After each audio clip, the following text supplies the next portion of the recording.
Hey guys, welcome everyone. कैसे हैं आप सब? बढ़िया बढ़िया होंगे, ऐसे मैं उम्मीद करता हूँ। एक दिन हमने बीच में ऑफ रखा ताकि आप यहाँ तक का एक बार अच्छे से रिवाइज कर पाएँ, और उम्मीद करता हूँ कि आपने अच्छे से रिवीजन किया होगा, क्योंकि सबसे इम्पोर्टेंट जो है वो यही है कि आप रिवाइज कितना टाइम करते हो। और एक बात ये भी है कि देखिए, अभी दिमाग में ये मत रखिएगा कि एग्ज़ाम एकदम सर पे आ गए और बहुत ज़्यादा हड़बड़ाहट में मत लग जाइएगा, क्योंकि बहुत सारे स्टूडेंट जो वो देखने में आ रहा है कि वो बहुत ज़्यादा ही हड़बड़ी कर रहे हैं कि सर एग्ज़ाम तो एकदम से ऊपर आ गया। तो पहली बात तो ये कि ऐसा नहीं है कि आपके लिए एकदम से डेट दी है, सबके लिए यही डेट दी गई है, तो सबके लिए टाइम इतना ही है। इस टाइम को आप थोड़ा दिमाग लगा के ये सोचिए कि इसको आप ज़्यादा अच्छे से किस तरीके से इस्तेमाल कर सकते हैं। हड़बड़ी करने से क्या होगा कि आप जो जो चीज़ें आपको सही आ रही है वह भी सही नहीं कर पाएंगे। आपको अभी करना क्या है, जो पढ़ा है उसको कंटिन्यू रिवाइज करते रहिए। क्लासेज चल रही है कंटिन्यू, और कंप्लीट हो जाएगा टाइम पर कोर्स। 30 तक ये अपन कोर्स कंप्लीट कर लेंगे, और इसके बारे में चिंता मत कीजिए, ये हमारी चिंता है, ये हम खुद करवाएंगे। आपको इसके बारे में ज़्यादा सोचने की ज़रूरत नहीं है, क्योंकि आज जैसे 20 है तो 21 और 22 तक अपने ये जो छोटे छोटे टॉपिक है ये कंप्लीट हो जाएंगे, और फिर 23 से अगर शुरू करेंगे तो 30 तक अपने जो सैम्पलिंग और हाइपोथेसिस वाले जो चैप्टर है वो सारे के सारे सीक्वेंस वाइज वो ख़त्म हो जाएंगे। तो हड़बड़ी करने से मतलब नहीं है। जितना आप पढ़ें उतना बेहतर तरीके से और अच्छे तरीके से पढ़ें। रिवीजन टाइम टू टाइम करें। जितना सेल्फ स्टडी ज़्यादा करेंगे उतना ज़्यादा फ़ायदा होगा। अभी का टाइम जितना ज़्यादा सेल्फ स्टडी आप करोगे ना, उतना आपके लिए फ़ायदा होगा। जितना कर सकते हैं सेल्फ स्टडी उतना कीजिए, ज़्यादा से ज़्यादा बार रिवाइज कीजिए, ज़्यादा से ज़्यादा बार फॉर्मूलों को देखिए, ताकि आपको इनके ऊपर क्लियरिटी आए। जितना आप अच्छे से रिवाइज करोगे उतना आपको ये चीज़ें धीरे धीरे याद होनी शुरू हो जाएगी, और उतना ही आपको फ़ायदा होगा। क्लियर है? तो इस टाइम को जितना हो सके अच्छे से इस्तेमाल कीजिए। जितना बेहतर तरीके से इस्तेमाल कर सकते हो उतना बेहतर तरीके से इस्तेमाल है जो कीजिएगा। क्लियर है? तो शुरू करें हम टाइम सीरीज। आज अपना चैप्टर बहुत सिंपल सा और बहुत छोटा सा चैप्टर है। टाइम सीरीज और इंडेक्स नंबर दोनों कॉन्सेप्ट वाइज एक जैसे ही चैप्टर दिखेंगे, आपको लगेगा कि ये तो एक जैसे ही है, और है दोनों सिंपल। सबसे बड़ी बात ये है कि दोनों बहुत ही आसान से टॉपिक है। टाइम सीरीज होता है क्या है, देखो कि टाइम के हिसाब से क्या हो रहा है। जैसे अगर कोई शेयर मार्केट में पैसा इन्वेस्ट कर रहा है तो उसको पता होगा कि ये इस तरीके के ग्राफ है जो देखने को मिलते हैं, या फिर बुक के ऊपर देखा होगा आपने, कई बुक के ऊपर कवर कवर पेज देखा होगा, ये इस तरीके से ये यूँ ग्राफ बने होते हैं। तो ये क्या शो करते हैं, टाइम सीरीज जो वो शो करते हैं कि टाइम के साथ क्या मूवमेंट है जो हो रहा है। ये क्यों किया जाता है, इससे फ़ायदा क्या होता है, इससे हम थोड़ा बहुत प्रिडिक्शन कर पाते हैं कि आगे किस तरीके से जाएगा, ऊपर की साइड में जाएगा या नीचे की साइड में जाएगा। मान लीजिए कंपनी का शेयर है, जो उसका शेयर जो है वो ऐसा ऐसा हो गया, ऐसा ऐसा आ रहा है, ठीक है, और एक कंपनी का शेयर जो है वो इस तरीके से जा रहा है, तो आप इस कंपनी में इन्वेस्ट करना पसंद करेंगे, क्योंकि आपको पता है कि ये कंटिन्यू ग्रो कर रहा है। तो ये टाइम के साथ किसी भी चीज़ का मूवमेंट है जो क्या रहा होगा। जैसे इंडिया की पॉपुलेशन की बात करें तो ये इस तरीके से कि भाई इंडिया की पॉपुलेशन जो है वो टाइम के साथ कंटिन्यू बढ़ती जा रही है। क्लियर है?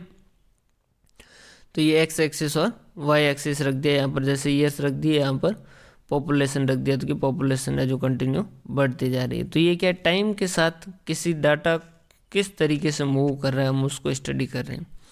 अब देखिए बहुत सिंपल सा है, कंपोनेंट ऑफ टाइम सीरीज क्या है, सेकुलर ट्रेंड क्या होता है और सीजनल वेरिएशन क्या होता है, फिर उसके बाद में मॉडल्स ऑफ टाइम सीरीज है। देखिए मेजर्स ऑफ सेकुलर ट्रेंड को किस तरीके से करते हैं, ग्राफिक या फ्री कर्व क्या होता है, सेमी एवरेज क्या होता है, मूविंग एवरेज क्या होता है, और लीस्ट स्क्वायर क्या होता है। फिर उसके बाद में सीजनल वेरिएशन में simple average method, ratio trend method, link relative method, cyclic variation, random और इरेगुलर वेरिएशन, और फिर इसकी दो मॉडल है, एडिक्टिव मॉडल और मल्टीप्लिकेटिव मॉडल। समझिएगा।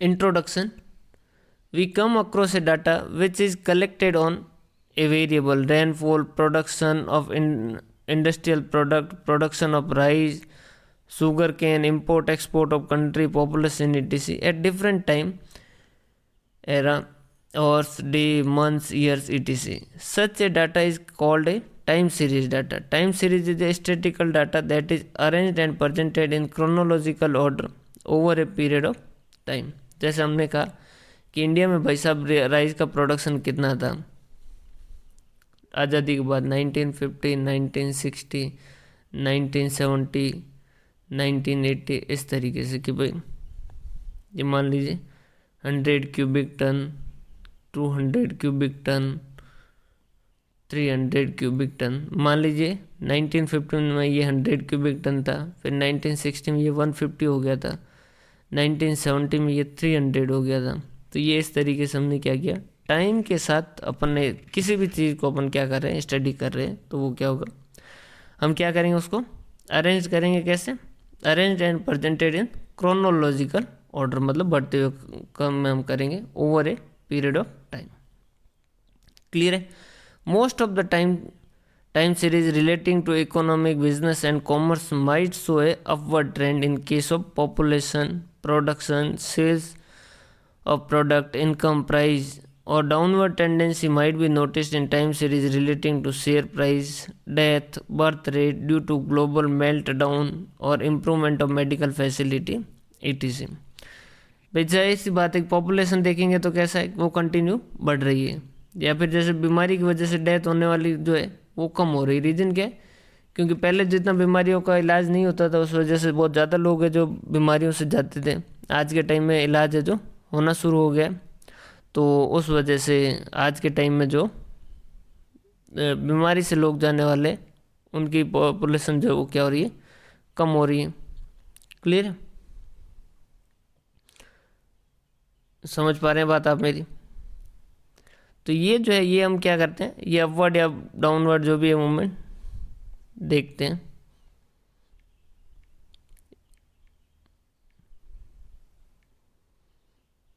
समझ पा रहे हैं बात? और फिर ये दो लोगों ने डेफिनेशन दी है, a time series is a set of observation taken as a special time usually at equal interval. मतलब जैसे भाई सेंसस देखते हैं अपन पॉपुलेशन का, तो वो कैसा होता है,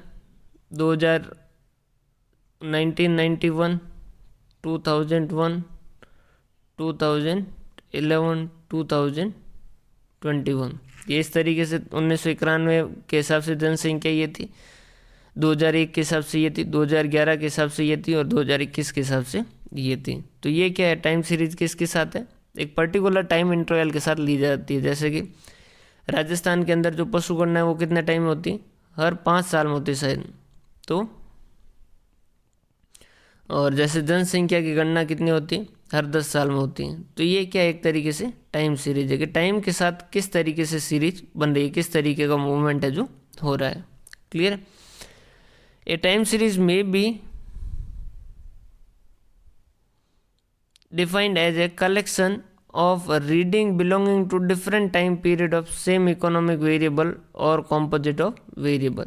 मतलब कि वही जैसे वही जो है अपना वेरिएबल है, पॉपुलेशन के बारे में हम स्टडी कर रहे हैं, जनसंख्या के बारे में। तो वही जनसंख्या 1991 में क्या थी, वही जनसंख्या 2001 में क्या थी, वही जनसंख्या 2011 में क्या थी, और वही जनसंख्या 2021 में क्या थी। तो वेरिएबल तो वही है, अलग अलग टाइम पीरियड जोन के हिसाब से हम क्या कर रहे हैं, उसको देख रहे हैं। क्लियर है? तो टाइम पीरियड को हम कैसे डिफाइन कर सकते हैं, टाइम पीरियड में भी डिफाइंड एज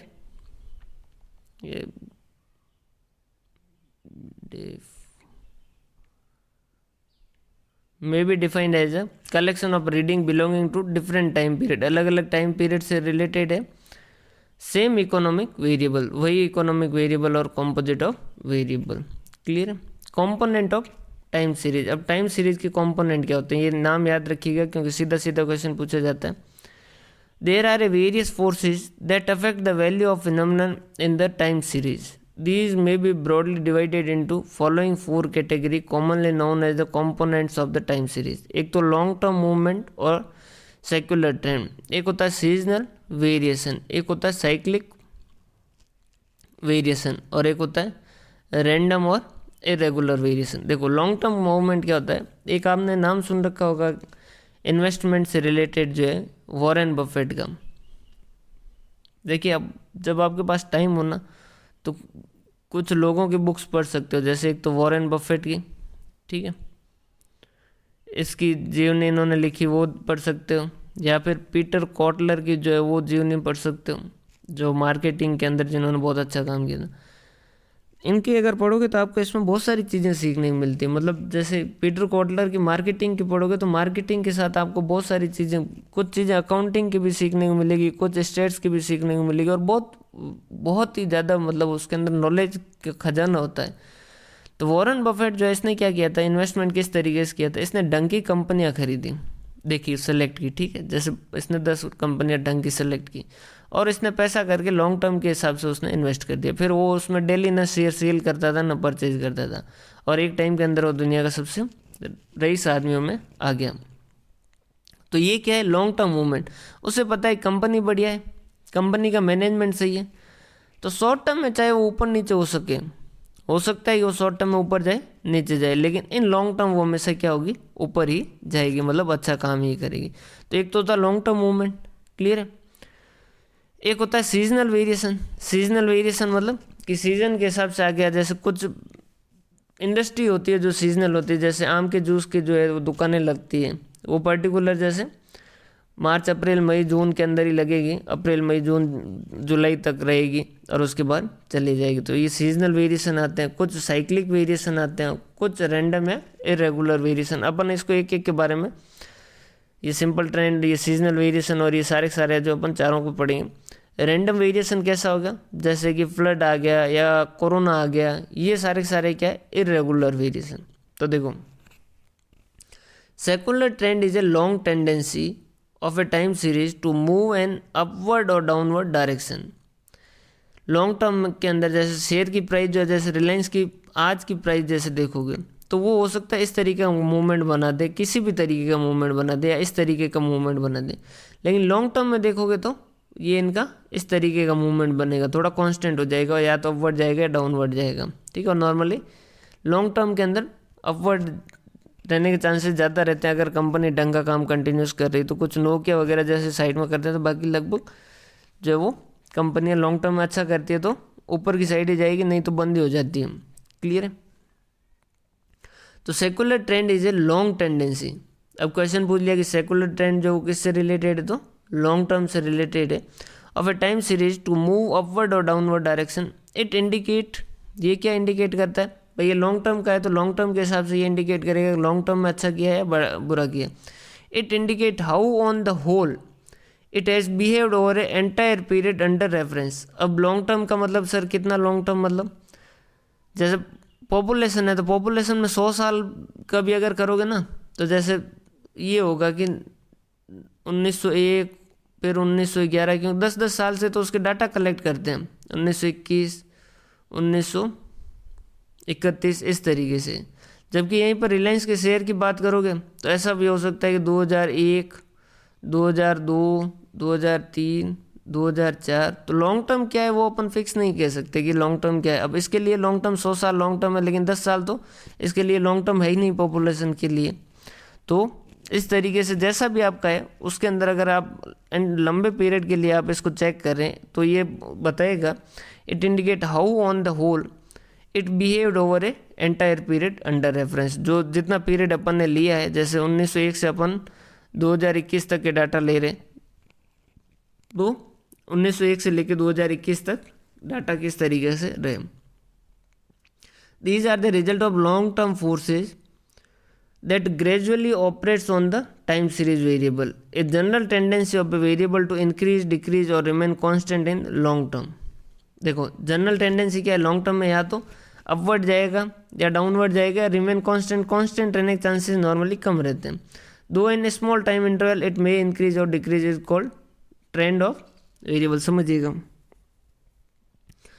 देखो एक शेयर मार्केट के अंदर एक होती है इंट्राडे ट्रेडिंग, मतलब कि वो जो है वो शॉर्ट टर्म के लिए आज के लिए जो है वो मतलब उसमें आज की जो पोजीशन है वो आज ही स्क्वायर ऑफ करनी है।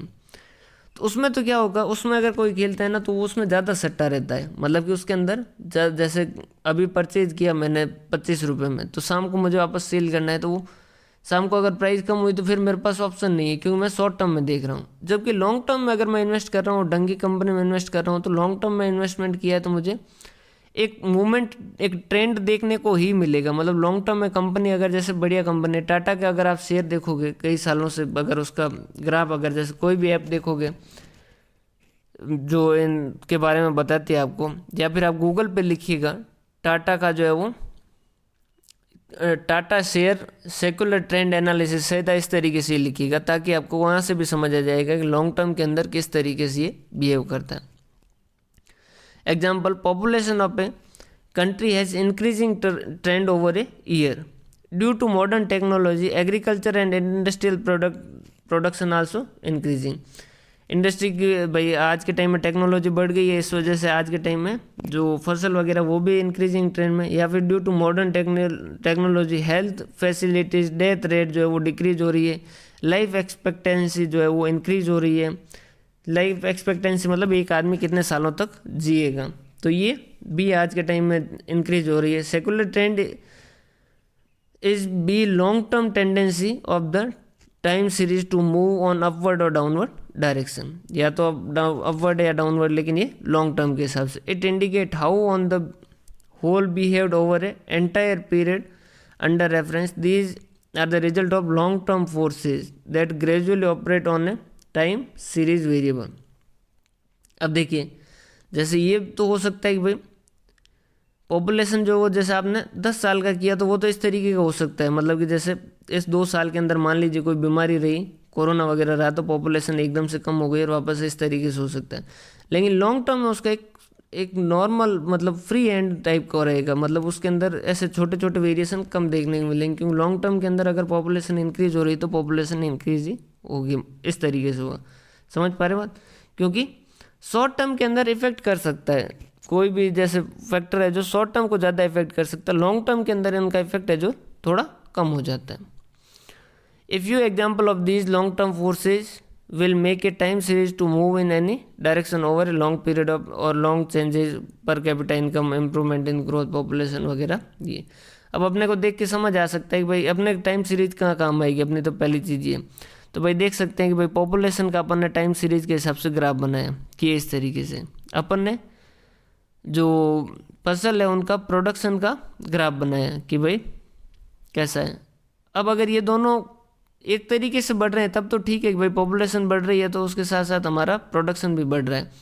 लेकिन मान लीजिए पॉपुलेशन तो है जो वो इस तरीके से बढ़ रही है और प्रोडक्शन इस तरीके से धीमा धीमा बढ़ रहा है, तो क्या होने वाला है, मतलब आगे जाके हमारा फूड क्राइसिस जो वो आ सकता है।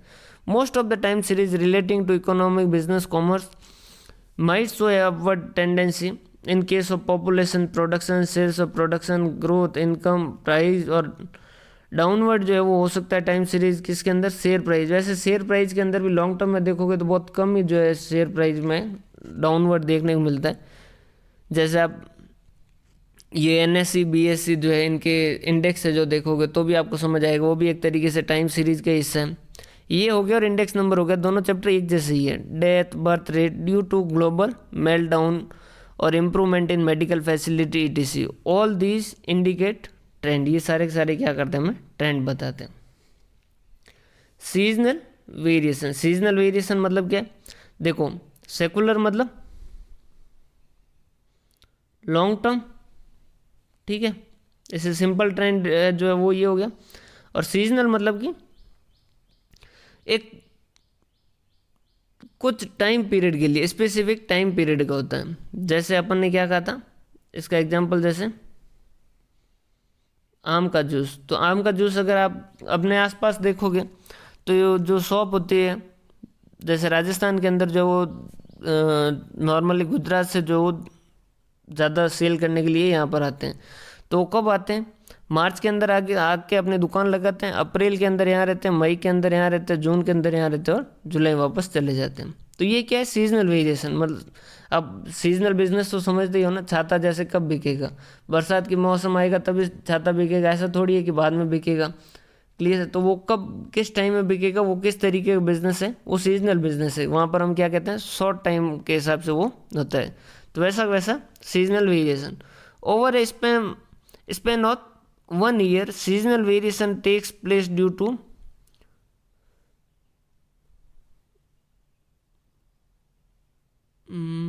ये लिखने में कहीं मिस्टेक हो गया, एक सेकंड, प्रिंटिंग मिस्टेक है। Forces which operate in a regular and periodic manner, जो रेगुलर और पीरियोडिक मैनर के अंदर चलती है। जैसे आम का जो है वो अपन ने कहा तो फिक्स है कि अप्रैल के अंदर आएंगे, अप्रैल मई जून के अंदर काम चलेंगे। रेगुलर हर साल इसी टाइम के अंदर आते हैं और इसी तरीके से चलते हैं। दीज फोर्सेज है same and almost similar pattern year after year, हर साल वो इसी टाइम आएंगे, इसी टाइम ये दुकानें लगी और इसी टाइम जाएगी। हर साल उसी टाइम के अंदर जुलाई के अंदर छाते बिकने के लिए आएंगे, अगस्त सितंबर अक्टूबर तक छाते बिकेंगे, फिर चले जाएंगे। हर साल नेपाली जो है वो शॉप अपने यहाँ पर लगाने के लिए आएंगे इंडिया के अंदर। जब अपना ये सर्दियाँ आएगी, मतलब कि अक्टूबर में आएंगे, अक्टूबर नवंबर दिसंबर जनवरी फरवरी तक यहाँ रहेंगे, अपनी जो शॉप है वो रखेंगे। It is common knowledge that the value of many variable depend in part on the time of year. For example, seasonal variation could be seen and calculated if data are recorded quarterly, monthly, weekly, daily and hourly basis. So if in a time series data only annual growth are given, there will be no seasonal variation. देखो जैसे कि एक तो दे रखा है कि आम का प्रोडक्शन, समझिएगा, एक तो आम का प्रोडक्शन दे रखा है 2001, 2002, 2003, 2004, 2005 एनुअल दे रखा है। तो इसके अंदर फिर सीजनल का इफेक्ट है जो नहीं आएगा। समझ पा रहे बन? The seasonal variation may be due to various seasonal और weather condition. For example, sale of cold drink would be go up by summer. अब अपन क्या कर रहे हैं, जैसे 2002 का ही एनालिसिस कर रहे हैं, 2002 का ही एनालिसिस कर रहे हैं आम के जूस का। तो अपने को पता चला कि जनवरी के अंदर ये इतना सेल हुआ, फरवरी के अंदर इतना सेल हुआ, मार्च के अंदर इतना हुआ, और जून जुलाई अगस्त के अंदर इतना, जुलाई तक इतना सेल हुआ, फिर वापस अगस्त के अंदर इसकी सेल कम होते होते होते वापस इस तरीके से कम आ गया। तो ये जो है ये मूवमेंट क्या है, सीजनल है। Go down in winter, these जैसे इसका उन्होंने लिया कि भाई कोल्ड ड्रिंक है जो समर में बिकी, विंटर के अंदर नहीं बिकी। These variation may be also due to man made convention और ड्यू टू हैबिट्स, कस्टम और tradition. For example, sales might be go up during the Diwali and Christmas. Dhanteras को जैसे सब ने जो वो गाड़ियाँ वाड़ियाँ सब खरीदते हैं, तो इस तरीके से हो गए। Restaurant and it is might go down during the Navratri. The method of seasonal variation are simple average method, ratio to trend method, ratio to moving average method, link relative method. Sir ये क्या है, ये सारे आगे आएंगे, ठीक है। एक होता है साइक्लिक वेरिएशन। साइक्लिक याद रखिएगा बिजनेस साइकिल से, अपन लास्ट में इसको थोड़ा समराइज कर देंगे, ठीक है। साइक्लिक वेरिएशन क्या है, which are also generally term as business cycle. इसे हम क्या कहते हैं, बिजनेस साइकिल कहते हैं। आर द पीरियोडिक, ये क्या है, are the periodic movement, periodic movement है। These variation in the time series are due to ups and down recurring after a period from season to season. Though they are more or less regular, they may not be uniformly periodic. These are the, देखो मैं समझाता हूँ आपको इस तरीके से।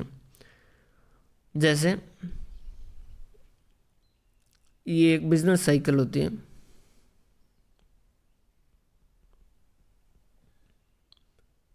Business cycle कैसी होती है कि कोई भी बिजनेस जो वो क्या होगा, आएगा, शुरू होगा, ठीक है, उसके बाद में ग्रोथ करेगा, फिर वो बूम पे जाएगा और फिर वापस उसका रिसेशन शुरू हो जाएगा। क्लियर है? तो ये क्या है, बिजनेस जैसे नॉर्मली ये जो है वो 7 से 9 साल का कहा जाता है। अगर आप जैसे कोई बिजनेस मैनेजमेंट की कोई भी बुक पढ़ोगे ना, तो ये बिजनेस साइकिल आपको देखने को मतलब वहाँ पढ़ने को मिलेगा 7 से 9 साल, कि भाई कोई भी बिजनेस लगाओगे, शुरुआत होगी तो आपके कस्टमर नहीं होंगे, धीरे धीरे कस्टमर जुड़ेंगे। जैसे ही कस्टमर जुड़ेंगे आपकी ग्रोथ होनी शुरू होगी, आपकी ग्रोथ होगी तो आप मुनाफा कमाएंगे, तो आपको देख के बाकी और लोग भी आना शुरू होंगे, तब तक आप जो वो बूम पे पहुंच जाएंगे, ठीक है।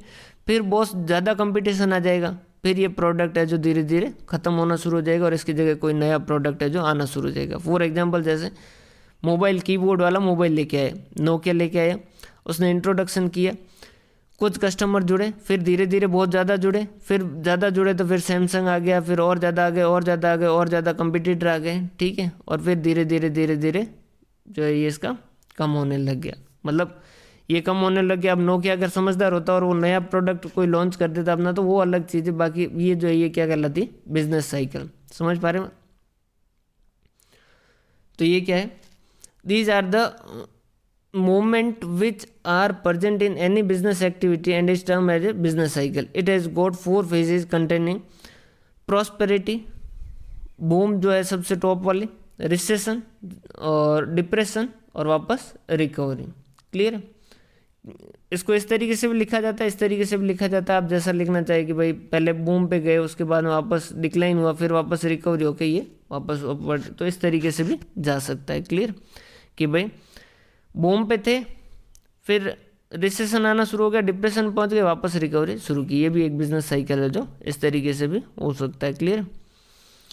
All these phases together may be last for 7 to 9 year. इसको 7 से 9 साल का नॉर्मली माना जाता है। कई बार सीधा क्वेश्चन भी पूछा जाता है कि जो साइक्लिक वेरिएशन है बिजनेस जो है उसको कितने टाइम पीरियड का माना जाता है। हो सकता है कि इससे कम भी हो सकता है इससे ज़्यादा भी हो। कोई जो है वो 5 साल के अंदर बिजनेस अपने ऊंचाई छू के वापस नीचे भी जा सकता है, और कोई जो है वो कम टाइम, जैसे क्रिकेटर देख लीजिए आप, कोई जो है वो क्या हुआ जिन्होंने 20-20 साल का कैरियर भी निकाला, किसने कोई जो एक टाइम बहुत ज़्यादा पॉपुलर हुए लेकिन 2-3 साल है उनका कैरियर चला। ठीक है, तो ये वैसा वैसा बिजनेस के ऊपर है। उसके बाद में रैंडम और इरेगुलर वेरिएशन। ये क्या है, these are irregular variation which occur on the account of random external event. कोई एक्सटर्नल इवेंट हुआ उसकी वजह से। These variation either go very deep downward, या तो बहुत ज़्यादा नीचे चले गए या बहुत ज़्यादा अपवर्ड चले गए पीक पे। ठीक है, दीज आर द, यार ये इसने प्रिंटिंग 2 दिन हुआ, 2-3 मिस्टेक आ रही है एक के अंदर। Are the result of unforeseen और अनप्रेडिक्टेबल फोर्सेज। जो है अनप्रेडिक्टेबल फोर्सेज है उसकी वजह से आ रहा है। Which operate in the absolutely random और इरेटिक मैनर। मतलब जैसे किसी को नहीं पता था कि भाई जो है वो 2020 जो वो कैसा जाएगा, सब अपने अपने हिसाब से कर रहे थे प्लान, लेकिन एकदम से कोरोना आया और ख़त्म कर दिया उसने, 2020 पूरा निकल लिया। ठीक है, they do not have any defined pattern. उनका कोई भी डिफाइंड पैटर्न नहीं है। मतलब कि जैसे अब कि यूँ नहीं कह सकते कि अच्छा इस साल आ गया अब तो 2 साल मजे करेंगे, अब कोई बीमारी नहीं आएगी। क्लियर है? तो ये इस तरीके का इसका कुछ भी नहीं होता। यहाँ पे जैसे कि इस साल फ्लड आ गया है तो अब 2 साल मजे करेंगे क्यों 2 साल बाद ही आएगा फ्लड, ऐसा कुछ भी नहीं, ये कभी भी आ सकते हैं। And it can not predicted in advance. और ये जो है इसको एडवांस में हम प्रिडिक्ट भी नहीं कर सकते। These variation are due to flood, war, famine, earthquake और स्ट्राइक, लॉकआउट वगैरह कुछ भी कारण हो सकते हैं। क्लियर है? Models of time series. Models of time series मतलब कि टाइम सीरीज कैसे बन सकती हैं। तो दोनों बहुत सिंपल से, ये नाम से ही पता चल रहे हैं। एक तो एडिटिव है और एक मल्टीप्लिकेटिव है। एडिटिव जो है वो क्या कहता है कि अगर आपको क्या करना है, टाइम सीरीज बनानी है YT, तो क्या कर दो, जितने भी फैक्टर हैं उनको सबको क्या कर दो, ऐड कर दो। T जो ट्रेंड वेरिएशन है, C जो साइक्लिक वेरिएशन है, S जो सीजनल वेरिएशन है, और I जो है वो इसको रिप्रेजेंट करता है रैंडम या इरेगुलर वेरिएशन। तो यहीं पर मल्टीप्लिकेटिव जो है वो क्या कहता है कि आप इनको क्या कर दो, सबको मल्टीप्लाई कर दो, T into C into S into I। समझिएगा, जैसे ये है 1.1, ये है 1.2, ये 1.2, ये 1.3 है। ठीक है, तो ये तो क्या कहेगा, इन सबको जोड़ दो, और ये मल्टीप्लिकेटिव क्या कर देगा, सबको मल्टीप्लाई कर देगा। Clear? The following are the 2 models which are general use, जो टाइम सीरीज में यूज होते हैं 4 कंपोनेंट के हिसाब से। ऑब्जेक्टिव जो है वो क्या है, हमें एस्टिमेट करना है कि estimate and separate 4 type of variation और ब्रिंग आउट रिलेटिव इम्पैक्ट। सबका मिला के क्या इम्पैक्ट आएगा, समझ पा रहे हैं बात कि भाई जो लॉन्ग टर्म है उसका, सीजनल का, सबका मिला के क्या रहेगा। तो एडिक्टिव क्या है, एडिक्टिव जो है वो क्या कहते हैं, 4 कंपोनेंट आर, ये ध्यान रखिएगा, ये क्या कहते हैं, 4 component are independent. Sir independent कैसे, इंडिपेंडेंट है तो इसने ऐड क्यों किया, देखिए एक तो था मल्टीप्लाई, मल्टीप्लाई में इंडिपेंडेंट नहीं रहते हैं, जैसे ये 1.1 हो गया और ये 1.1 हो गया, तो ये दोनों कितने हो गए 1.21। अब जैसे ये 1.1 है तो ये 1.21 किससे मल्टीप्लाई होगा, 1.1 से, मतलब कि 1.32 ऐसा कुछ आ रहा है, मान लीजिए 1.21 से मतलब कितना हो गया 33 हो गया, ठीक है 1.33। तो ये जो 1.1 है इसका इफेक्ट किस पे आ रहा है, इस पे किसका इफेक्ट आ रहा है, इसका भी आ रहा है और इसका भी आ रहा है, क्योंकि ये दोनों मिलके इससे गुणा हो रहे हैं। यहीं पर अगर ये जैसे प्लस करते तो क्या होता 1.1 प्लस 1.1 प्लस 1.1, तो ये 1.1 और ये 1.1 कितना हुआ 1.21। अब ये जो है ये 1.1 जो है वो सीधा जाके इनके अंदर जुड़ रहा है, तो ये इसका इफेक्ट जो है वो मल्टीप्लाई नहीं हो रहा है। समझ पा रहे हैं बात, जैसे एक तो है 3 गुणा 4 गुणा 5, ठीक है, एक है 3 प्लस 4 प्लस 5। अगर 3 4 और 5 है तो इस 5 की जगह अगर 7 आ जाए, सॉरी इस 5 के हिसाब से अपन जो वाई टी कैलकुलेट करें तो कितना हो गया 3 और 4 7, 7 और 5 12, ठीक है। अब एक को अगर बढ़ा दिया, जैसे 3 की जगह अगर आपने इसको 4 कर दिया, ठीक है, तो यहाँ पर भी क्या होगा 12 प्लस 1 को जो होगा वो कितना होगा 13 होगा। इसमें इंक्रीज जो हुआ 3 से 4 हुआ, तो इन दोनों में उसका कोई भी इफेक्ट डालने की ज़रूरत नहीं है। यहीं पर 3 गुणा 4 गुणा 5 था तो कितना 4 3 12 हो गया, 12 इंटू 5 हो गया 12 60।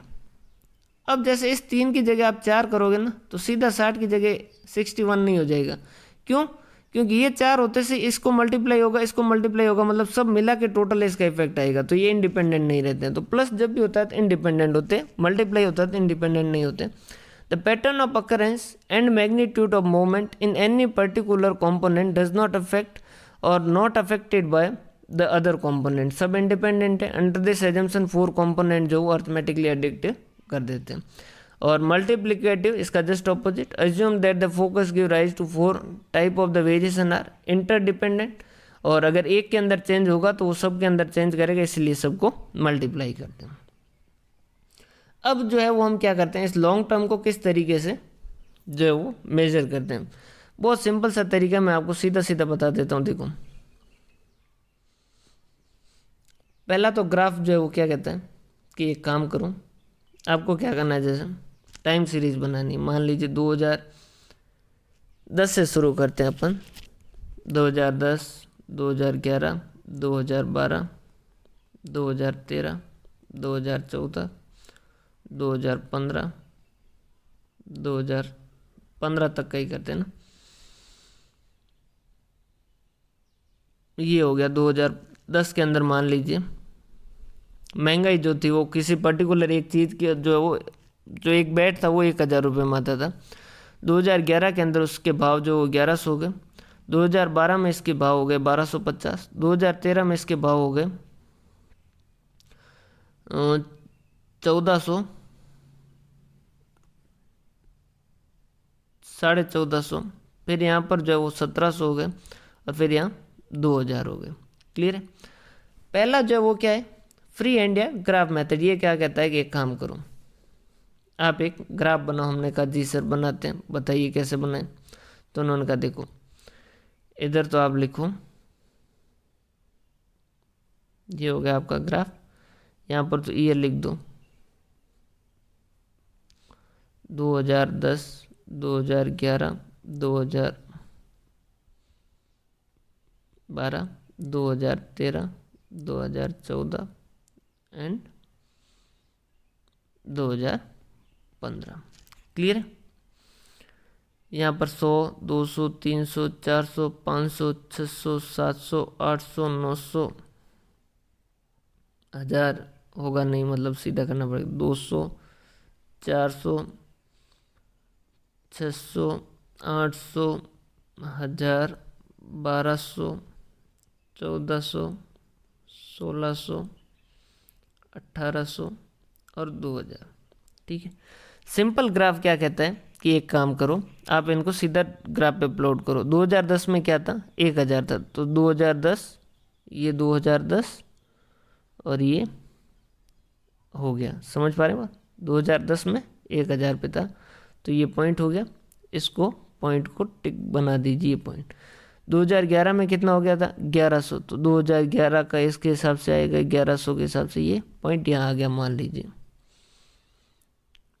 ठीक है। ये 2011 के हिसाब से ये पॉइंट यहाँ आ गया। 2012 में हो गया ये 1250, 2012 का पॉइंट ये आ गया 1250। 2013 का जो है वो हो गया 1450, ये 2013 का जो है वो 1450। 2014 का जो है वो 1700, ये 1700, और 2015 का जो है वो 2000, ये 2015 का 2000, और इन लाइन को इंटरसेक्ट कर दूँ। अब अगर आप चाहते हैं कि भाई 2017 के अंदर क्या होगा, तो ये 2016 और 2017, तो ये क्या कहता है, हाथ को एकदम ढीला छोड़ दीजिए और इसके हिसाब से इस लाइन को आगे बढ़ा दीजिए। तो ये 2017 का जहाँ पर टच हो रहा है वहाँ पर ये जो है देख लीजिए, ये आपकी टाइम सीरीज बन जाएगी। इसके हिसाब से आप डाटा प्रेडिक्ट कर सकते हैं। फिर जो है किसी ने कहा कि यार ऐसा जो है वो ये हाथ को ढीला छोड़ के मतलब क्या हुआ, अब किसी का हाथ किसी तरीके से चले, किसी का हाथ किसी तरीके से चले, तो ये तो कोई सही तरीका नहीं हो। तो उसने क्या कहा दूसरे वाले ने कि एक काम करो, आप पूरी टाइम सीरीज को 2 हिस्सों में बांट दो। हमने कहा 2 हिस्सों में कैसे, तो उन्होंने कहा कितने हैं, 5 साल है। हमने कहा, तो उन्होंने कहा देखो 6 होते तब तो क्या कर सकते थे तुम, 3-3 बांट सकते थे। हमने कहा हमारे तो 5 है, क्या करें। तो उन्होंने कहा 2-2 में बांट दो और एक बीच वाला इग्नोर कर दो। तो 2013 को इग्नोर कर दिया, अपने 6 साल ही है ना, 6 साल ही है, ठीक है। हाँ 6 साल होते हैं तब तो 3-3 ले लो, मतलब 2 टुकड़ों में बांट दो सीरीज को। अगर जैसे विषम संख्या हो जाती, 5 साल हो जाते या 7 साल हो जाते, तो एक जो साल है उसको इग्नोर कर देते, बीच वाला होगा। 7 को मैं बीच वाला एक इग्नोर कर देते, दोनों साइड 3-3 बचते। इन 3 का अर्थमेटिक मीन ले लो, इन 3 का अर्थमेटिक मीन ले लो। हमने कहा कि ठीक है सर, लिया। 1000, 1100, 1200, ये कितने हो गए 3250 डिवाइडेड बाई 3, तो ये हो गया 1 0 और 8 चौक 8 3 24, 1 0 3, 1083 लगभग आया। 1400, 1700 और ये कितना हो गया 1400, ये 5 0 7 से 8 9 10 11, 1 2 1 3 4 और 5, 5150 डिवाइडेड बाई 3, ये हो गया 1 बार 2 और 1 7 1 और 6। तो इन्होंने क्या कहा, एक काम करो 2010, 2011, 2012 मिड ईयर कौन सा, 2011, 2012, 2013, 2014, 2015, तो 2014 जो मिड ईयर, ये क्या है 2014 और 2011। तो 2011 पे 1083 पे पॉइंट कर दो। हमने कहा ये किया 2011 पे 1083, ये हो गया ये यहाँ पर इन्होंने कहा कि पॉइंट कर दो। हमने कहा ठीक है, कर दिया सर पॉइंट, कोई दिक्कत वाली बात नहीं। 2014 में 1716 पे कर दो, ये 2014 यहाँ पर ये जो है 1716 लगभग यहाँ आ रहा है, यहाँ पर पॉइंट कर दो। हमने कहा कर दिया सर, ठीक है। थोड़ा ग्राफ इधर उधर हो गया मेरे हिसाब से, इसको यहाँ आ रहा है, ठीक है, यहाँ पर कर दिया ये 2014 में। फिर इन्होंने कहा कि इसके हिसाब से सीधी लाइन है जो खींच दो ये, और अब तुम्हें जिसका प्रेडिक्शन करना है उतना प्रेडिक्शन कर लो। भाई तुम्हें जो साल का प्रेडिक्शन करना उसके हिसाब से प्रेडिक्शन कर दो कि सर 2017 में क्या होगा हमारे हिसाब से, हमें बताइए। तो उन्होंने कहा कि ये लो 2017 तुम्हारा ये, और ये 2017 यहाँ पर जहाँ पे मिलता है वो तुम्हारी वैल्यू होगी। क्लियर है, ये दूसरा हुआ। फिर किसी ने कहा कि यार पागल हो गया तुम, सारे सीरीज को 2 कर रहे हो, और तुम्हारी जब विषम संख्या होती है तो तुम एक अपने हिसाब से काट देते हो, तुम मतलब तुम्हारी मनमानी कर रहे हो, ये कोई बात हुई क्या। तो हमने पूछा कि तो क्या करें। तो एक और नया आदमी आया, उसने एक नया मेथड दिया। उसने कहा भाई इधर आ देख। हमने कहा जी सर बताइए। तो उन्होंने कहा देखो सर आप एक काम करो। हमने कहा बताइए। तो उन्होंने कहा कि एक काम करो, आप मूविंग एवरेज ले लीजिए। आप क्या कर लीजिए, मूविंग एवरेज ले लीजिए। हमने कहा ये क्या बोला है मूविंग एवरेज। तो उन्होंने कहा देखो आपके डाटा क्या है,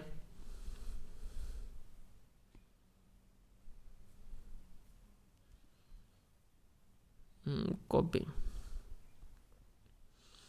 जैसे ये आपके डाटा है, तो इनका मूविंग एवरेज ले लीजिए। हमने कहा ये मूविंग एवरेज क्या होता है और कैसे होता है ये बताओ। तो उन्होंने कहा जैसे 3-3 साल का ले सकते हो या 4-4 साल का। हमने कहा कि हमें एक बार 3-3 साल का ही करके दिखा दो। तो उन्होंने कहा जैसे फर्स्ट, सेकंड और थर्ड का एवरेज ले लिया। कितना वो फर्स्ट, सेकंड और थर्ड का एवरेज कितना था? 1083। ये दूसरे साल के आगे लिख दो 1083। फिर दूसरे, तीसरे और चौथे का एवरेज ले लो। कितना हो गया? 1450, 450, 500, 600, 700, मतलब कि ये हो गया 700, 3700। 3700 के अंदर 3 का भाग जो कितनी बार जाएगा? 36 के अंदर जाएगा 1200, 1233 लगभग आ गया। ठीक है, फिर उससे आगे वाले 1250, 1450 और 1700, इन तीनों का एवरेज ले लो। और इन तीनों बीच का ईयर कौन सा है? 2013। तो इनके बीच में लिख दो। हमने कहा कैसे? तो उन्होंने कहा कि 1250 और 1450 कितने हो गए? ये हो गए 1500, 1600, 1700, 2700, 2700 से 2800, 29, 30, 40, 44, 4400 में जाएगा 3 का भाग, 3 एकम 3, एक बार, 1 4 बचे, तो ये हो गए 4 बार लगभग, ऐसा कुछ आएगा 1433 इस तरीके से। फिर ये जो है वो 1450 और ये इनका एवरेज करके इस तरीके से जो है वो कंटिन्यू करते जाओ और इनको ग्राफ के ऊपर ऐसे प्लॉट कर दो। ये जो जो आई है आपकी इनको, और इसके हिसाब से आप जो है वो क्या कर लीजिए, ग्राफ जो है वो बना के फिर इसको आगे कंटिन्यू कर लीजिएगा।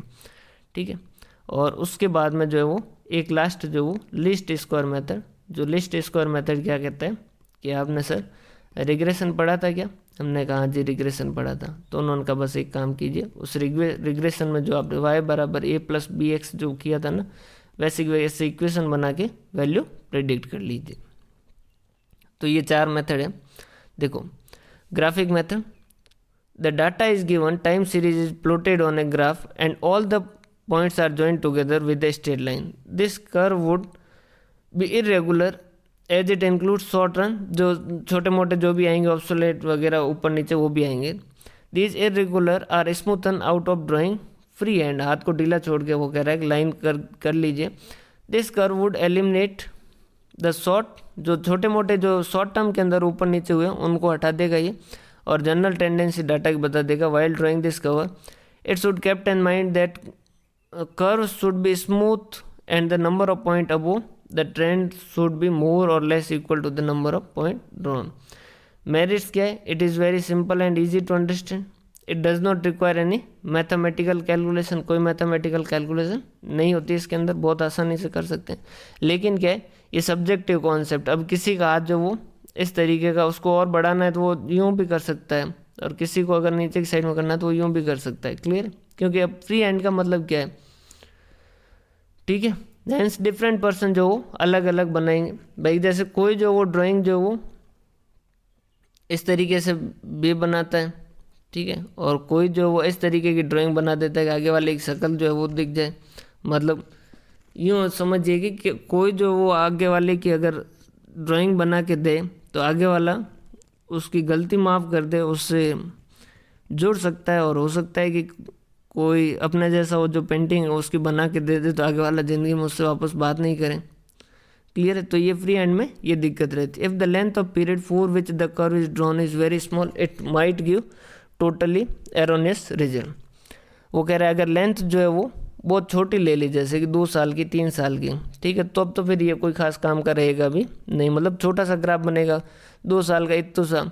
अब इससे आप 10 साल बाद का अगर प्रेडिक्शन करना है तो फिर तो आपके हाथ तो जो है वो उसी के हिसाब से, मूवमेंट के हिसाब से सब कुछ कर रहे हैं। The trend line drawn by the free hand method can be extended to predicted value, however since the free hand curve fitting to subjective the method should not be used as basis of prediction. इसको नहीं करना चाहिए। Method of semi average, under this method the whole time series data जो classify करेंगे 2 equal part में average for each आप जो है वो कैलकुलेट कर देंगे, पहले आपका और दूसरे आपका। इफ डाटा इवन नंबर तो उसको सीधा 2 भागों, इवन नंबर जैसे 6 साल है तो 3-3 कर दिया। लेकिन अगर डाटा जो ओड नंबर जैसे 7 साल हो गया तो मिडल साइड ईयर है उसको लेफ्ट कर देंगे, बाकी 2 भागों में बांट देंगे, उनके जो एवरेज ले लेंगे और अर्थमेटिक मीन ले लेंगे दोनों के, और उसके बाद में मिड पॉइंट को अपन मिला देंगे और उसके हिसाब से प्लॉट कर देंगे ग्राफ पे और लाइन जो वो ज्वाइंट कर देंगे। मूविंग एवरेज जो arithmetic fix number of year, जैसे 3 साल का ले सकते हैं, 4 साल का ले सकते हैं, 5 साल का एवरेज ले सकते हैं। अब जैसे 3 साल का एवरेज ले रहे हो फर्स्ट, सेकंड और थर्ड का, फिर लिया सेकंड, थर्ड और फोर्थ का, तब तो बीच का ईयर जो सेकंड है इसके आगे लिखोगे। सेकंड, थर्ड और फोर्थ का जो एवरेज है वो थर्ड ईयर के आगे लिखोगे। थर्ड, फोर्थ और फिफ्थ का जो एवरेज है वो फोर्थ ईयर के आगे लिखोगे। क्लियर है। विच moves through the dropping the first item, एक आइटम धीरे धीरे पहले वाला छोड़ दिया और आगे वाला पकड़ लिया, जैसे पहले दूसरे तीसरे का, फिर दूसरे तीसरे चौथे का। क्लियर है। नेक्स्ट आइटम जो वो जोड़ते जाएंगे। द वैल्यू सो कंप्यूट जो कंसिडर्ड जो वो trend value of the unit of the time following at the centre period, जो भी कैलकुलेशन के हिसाब से करेंगे। लेकिन अगर पीरियड आपने ओड का ले रहे हैं, पहले ओड का, तब तो कोई दिक्कत नहीं है। अगर ओड ले रहे हैं, 3 ले रहे हैं, तब तो फर्स्ट, सेकंड, थर्ड का जो वो किसके आगे लिख देंगे, एवरेज जो वो सेकंड के आगे लिख देंगे। Moving average for the odd instance जैसे 3 साल का है तो आपने फर्स्ट, सेकंड, थर्ड का लिया और जो अर्थमेटिक मीन आया वो आपने कहाँ लग दिया, प्लेस कर दिया सेकंड के आगे। फिर सेकंड, थर्ड, फोर्थ का जो आया वो आपने लिख दिया सेकंड के आगे। लेकिन अगर यहीं पर 4 साल का ले रहे हो तो फर्स्ट, सेकंड, थर्ड, फोर्थ इन चारों का एवरेज लिया अर्थमेटिक मीन। अब एवरेज तो बीच में लिखेंगे, लेकिन बीच में तो 2 और 3 2 है, तो फिर ये क्या कहते हैं 2 और 3 के बीच में लिखे जाएंगे। जैसे ये 5 है, 7 है, 9 है और 11 है, तो 7 5 12, 12 से 21, 21 और 7 5 12, 21, 31 और 32, 32 है, 32 में 4 का भाग गया, 8 चौक 32, तो 8 आया। अब 8 कहाँ लिखें, 2 पे नहीं लिख सकते क्योंकि 2 पूरा बीच में नहीं, 3 भी पूरा बीच में नहीं, तो 2 और 3 के बीच में, तो 2 और 3 के बीच में लिख देंगे। Clear. In case of even number of year if the period of moving average is even, for instance computing 4 yearly moving average, the value of first, second, third and fourth year are added, उनका arithmetic mean करेंगे और place कर देंगे किसके बीच में, second और third year के बीच में। The second average is placed against the third और फोर्थ। अब सेकंड एवरेज जो वो किसका होगा, दूसरा, तीसरे, चौथे और पांचवे का होगा, तो ये इसका कहाँ पर रख देंगे, तीसरे और चौथे के बीच में। As this would not coincide with the period of given, अब वो ये तो ना तो 8 जो वो ना तो दूसरे का है ना तीसरे का, ये दिक्कत होगी। With the period of given time series and attempt to made a synchronize them with the original data by taking 2 period average of moving averages and placing them in between the corresponding। फिर साल में भी यहाँ 2 लिखा है, यहाँ 3 लिखा है, तो इसके बीच में जाके अपन जाके वहाँ पर करेंगे। दिस टेक्निक इज कॉल्ड, इसका एक अलग नाम है, देखिएगा, इसे सेंटरिंग कहा जाता है, सेंटरिंग एंड कहा जाता है, ये ध्यान रखिएगा। And corresponding moving average are called moving average centred. Clear है। मेथड ऑफ लीस्ट स्क्वायर, ये क्या कहता है, मेथड ऑफ लीस्ट स्क्वायर जो वो सीधा रिग्रेशन वाली जो है वो कहता है कि y बराबर क्या कर दो, a प्लस बी एक्स, जहाँ a जो है वो क्या है, y एक्सिस की वैल्यू जब x जो है वो 0 रखें तब y क्या होगा, और b जो है वो उसका स्लोप होगा। ये इक्वेशन आपको पता ही होगा रिग्रेशन वाली, और a और b इस तरीके से कैलकुलेट किए जा सकते हैं। क्लियर है।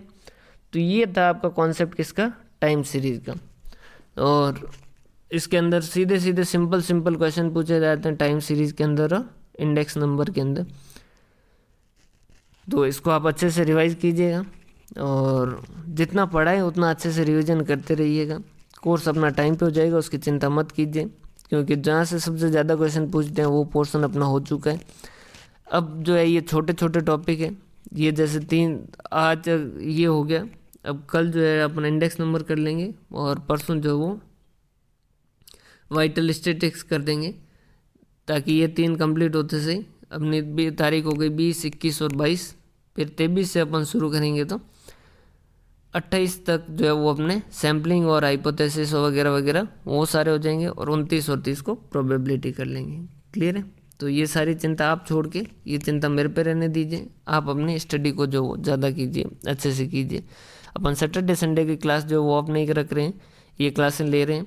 एक दिन में 2 क्लास वाला जो वो आइडिया इसीलिए छोड़ रहे हैं क्योंकि फिर ज़्यादा हो जाता है, तो फिर स्टूडेंट जो वो समझ नहीं पाता। नहीं तो अब आज जैसे आपने इंडेक्स नंबर ये टाइम सीरीज़ पढ़ा है, तो इस टाइम सीरीज़ को अच्छे से रिवाइज कीजिए और पुराने फॉर्मूले जो कंटिन्यू रिवीजन करते रहिए। जितना आप स्टेट्स में रिवीजन ज़्यादा करोगे उतना आपको फ़ायदा होगा। क्वेश्चन पेपर हार्ड नहीं आएगा, फिर कह रहा हूँ क्वेश्चन पेपर हार्ड नहीं आएगा। सिंपल से फॉर्मूले पूछे जाते हैं, सिंपल से क्वेश्चन पूछे जाते हैं, सिंपल एप्लीकेशन बेस्ड क्वेश्चन पूछे जाते हैं। तो आपको इन कॉन्सेप्ट का मतलब समझ आना चाहिए, क्यों यूज होता है ये समझ आना चाहिए, बाकी सब आसानी से हो जाएगा। क्लियर है? बहुत बहुत धन्यवाद। हंसते रहें, मुस्कुराते रहें, और कुछ चीज़ें जो रटने वाली है वो रटते रहें। आपने जो भी रेफरेंस बुक ली, और रेफरेंस बुक जैसे कॉलेज की ली, और वहाँ कॉलेज की जो रेफरेंस बुक है उसके पीछे अगर एमसीक्यू दे रखा है ना, तो वो तो 100% कीजिएगा और याद कर लीजिएगा, क्योंकि कॉलेज की बुक जो चलती है उनके पीछे जो रेफरेंस क्वेश्चन दे रखे हैं ना, उनमें से तो क्वेश्चन सीधे सीधे वैसे वैसे पढ़ते हैं।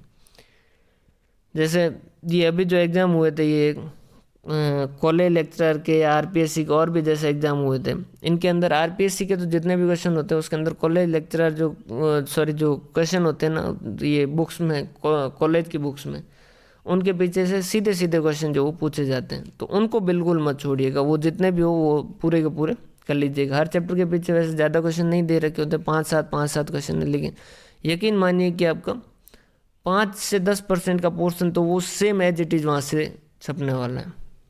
क्लियर है? बहुत बहुत धन्यवाद। हंसते रहें, मुस्कुराते रहें, पढ़ते रहें, और कोई भी अभी के लिए बाकी सारी चीज़ें साइड में करके सिर्फ पढ़ाई फोकस करें। बहुत बहुत धन्यवाद।